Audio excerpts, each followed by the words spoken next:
2023 was a landmark season in Major League Baseball in so many ways. Let's go over the year's biggest storylines. Before the season even started, the World Baseball Classic captivated the sports world, ending with Japan taking on the USA for the championship. Shohei Ohtani striking out Mike Trout to win it all. Amid the fanfare, there was one casualty of the World Baseball Classic. Edwin Diaz was hurt celebrating Puerto Rico's win over the Dominican Republic, and his season was over before it even got started. The Mets had come in with high hopes after their 101-win season in 2022, but losing Diaz was a big blow. Still, they signed Justin Verlander over the offseason, joining fellow three-time Cy Young winner and former Tigers teammate Max Scherzer. The Mets season never got off the ground, and by midseason, both pitchers would be traded. The Mets may have had their issues, but the Tampa Bay Rays were all systems go. They started off blazing hot, tying a Major League record by winning their first 13 games, blowing out just about everyone on the way. And that streak finally ended after going up north to Toronto. This was the start of one spectacular season. This season had some revolutionary rule changes, one of which was banning the shift. The extreme shift was no longer allowed. Infielders had to stay on their side of the second base bag and have their feet on the infield dirt. The most obvious change had to be the pitch clock. For the first time in the major leagues, there would be a 15-second clock to throw a pitch with the bases empty, 20 seconds with runners on, and batters had to be ready with 8 seconds to go. Violations would result in balls against the pitcher and strikes against the batter. Batters are only allowed one timeout per at-bat, and pitchers could only disengage the rubber twice. A third time without picking off a runner would be considered a balk. That helped base stealers, but so did the new bases. They were 3 square inches bigger, this done to help prevent injuries, but it also cut the distance between bases and made stealing easier. Several players took advantage of this. There were 6 that stole more than 40 bags. Last year, there was only 1. Now, you had Nico Horner, C.J. Abrams, Bobby Witt Jr., Corbin Carroll, Esteury Ruiz, and Ronald Acuna Jr. He really went off, becoming the first ever member of the 40-70 club. That's 40 homers and 70 steals. Early on, it was obvious he was on track to have a season we had never seen before. Acuna may have been chasing greatness, but 2 American League teams were certainly not: the A's and the Royals. The A's have been tearing it down since the end of 2021, and the Royals are trying to put the pieces back together from their rebuild. When the A's hit 50 losses, they only had 12 wins. When the Royals had 50 losses, they only had 18 wins. They were engaged in a race to the bottom all year, but the Royals actually played over 500 in September and won that battle, only finishing with 106 losses, and the A's had baseball's worst record, losing 112 games. One team that was down on their luck the last few years but was greatly improving: the Marlins. One reason for that was their brand new offensive weapon, Luis Arraez. They traded Pablo Lopez for him over the offseason, hoping he would bring a spark to the top of the lineup, and he was better than advertised. 2 weeks into the season, he was hitting .511. At the end of April, he was still at .438. He dropped below .400 mid-May, but in mid-June, he had 2 of 3 games where he went 5 for 5, and his average stood above .400 as late as June 24th. It was downhill from there, and Freddie Freeman even challenged his mark, but in the end, he finished at .354, winning a batting title in back-to-back years in different leagues. Despite his new team, Arraez was his old self, but there was another star changing teams looking to turn his career around: Cody Bellinger. After being non-tender by the Dodgers, he signed on with the Cubs, and he found it. The last few years, he was struggling to get his average over 200, and now he was back over 300, just like during his MVP season in 2019. He also had better power. His strikeouts were nearly cut in half. His OPS was sniffing 900, and he was back in the MVP race. He was easily the NL Comeback Player of the Year. The AL Comeback Player of the Year was equally deserving, just for different reasons. Liam Hendriks only pitched 5 innings and had a .540 ERA, but when you consider at the beginning of January he announced he had cancer, non-Hodgkin's lymphoma, and he was able to go through all the treatments, be declared cancer-free, and return to the mound in late May. That was a remarkable comeback. His team, however, was not a feel-good story of 2023.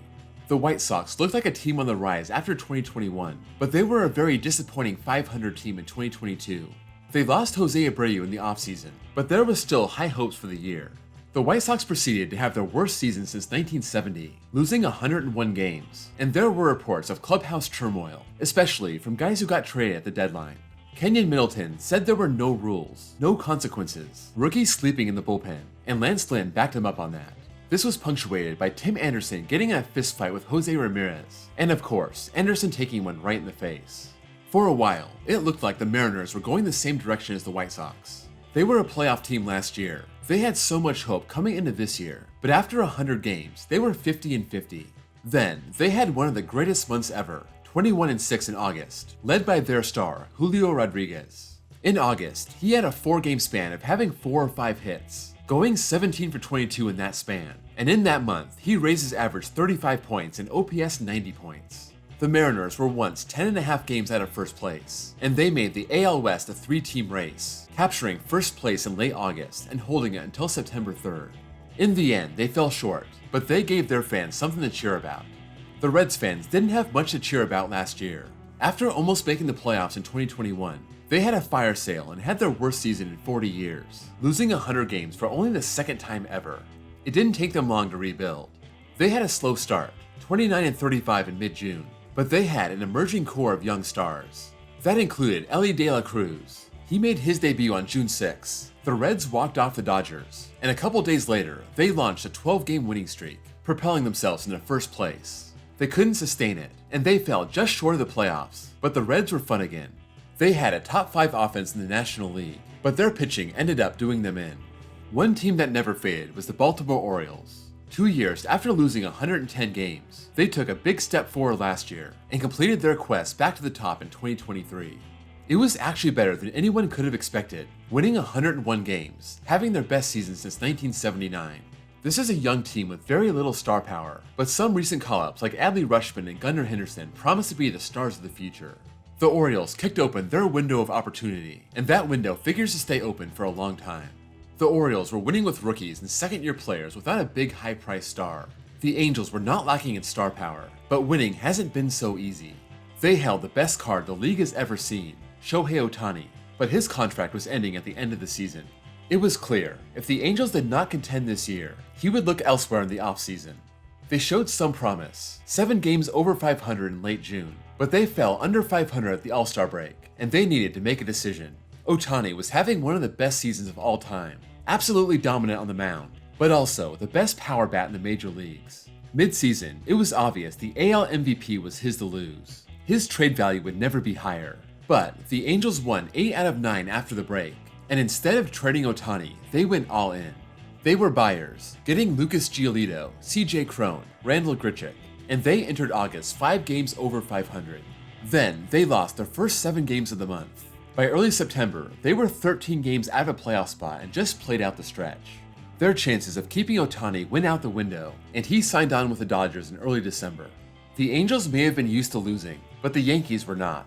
They've had their problems in the last 10 years, but in 2022, they had a 99-win season and went to the ALCS. They signed Carlos Rodon in the offseason, re-signed Aaron Judge for the rest of his career, and proceeded to have a frustrating season. Still, they were in the hunt all year, slipping further back with the Orioles and the Rays. But in August, they went from 4 games over 500 to 5 games under 500, a 9-game losing streak that was their longest since 1982. They barely avoided a losing season, but still had their worst year since 1992. Just like the Yankees, the Padres played for the league championship in 2022, and they went out and signed Xander Bogaerts to bolster their offense. Their season was unexplainable. They got solid performances from their stars. They vastly outscored their opponents, but they failed to win just about every close game, losing their first 12 extra inning games, losing 23 of 32 one-run games, and they never got it going all year. That was until the last month when it was already too late. This team that was on the shortlist of World Series favorites was lucky to finish over 500. A team that finished 6th in the league in offense, 2nd in pitching, and needed a miracle to have a winning record. It was a season we may never see again. The National League left the Padres behind, and it was led by 2 juggernauts, the Dodgers and the Braves. The NL MVP race was shaping up to be a fascinating one, a 4-headed race. 2 stars on the Braves, 2 stars on the Dodgers. Ronald Acuna was having a historic season, hitting well over 330, inching toward 40 home runs, and racking up stolen bases faster than anyone. Matt Olson was mashing all year, leading the majors in homers and RBI, 54 and 139. For the Dodgers, Mookie Betts filled in and played great at second base when his team needed it, and then hit 39 home runs and drove in 107 from the leadoff spot, finishing with an OPS close to 1,000. Then there was Freddie Freeman, hitting .331, crushing 59 doubles, 976 OPS, and also stealing 23 bags to boot. Any other year, these guys would have had a strong case for MVP, but there could only be one, and Acuna emerged as the one. I mentioned Olsen's 54 homers. Acuna ended up with 41, but they had help. Marcell Ozuna hit 40, Austin Riley hit 37, Ozzie Albies hit 33. That's 5 players with 30-plus homers, tying the 2019 Twins for the most ever. Fitting enough, the Braves also tied the 2019 Twins for the most home runs ever, 307. Those 947 runs leading the majors. The Dodgers were the next closest at 906. The Braves would dominate the regular season, joining the Dodgers and Orioles with over 100 wins, but that's where their dominance would end. In 2022, the playoff format changed, getting rid of the winner-take-all wildcard game, adding a third wildcard team, and having 3 wildcard series, best 2 out of 3. The top 2 teams in each league would have a bye, and wouldn't start their division series until almost a week after the season. Last year, both the Dodgers and Braves went down, and the number 6 seed Phillies made it to the World Series. This year, only one team that had a bye won a playoff series, that being the Astros. The teams that made the World Series were the 5 seed Rangers and the 6 seed Diamondbacks. This sparked conversation about the new playoff format, and how the best teams sat around too long and got rusty.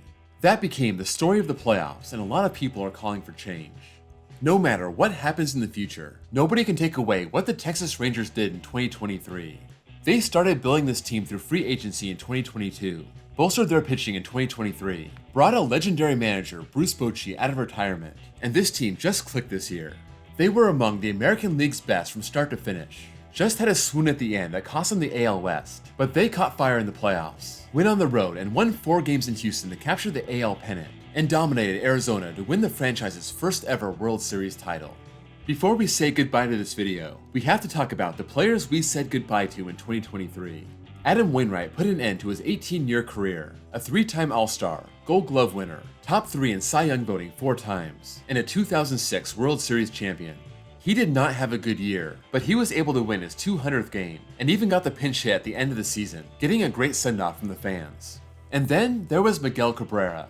He got the full legend treatment. Every stadium had a gift for him on his last visit, ending his 21-year career. One of only 7 players to have 3,000 hits and 500 home runs. The only man in the last 56 years to win a Triple Crown, 2-time MVP, 12-time All-Star, and a 2003 World Series champion. His first year in the majors at age 20. He's on the shortlist of best hitters of all time, and when it comes to right-handed hitters, he might be the best. That's a wrap on the storylines of 2023. Let me know what your favorite storyline of the year was, and if there's anything I missed, let me know in the comments below.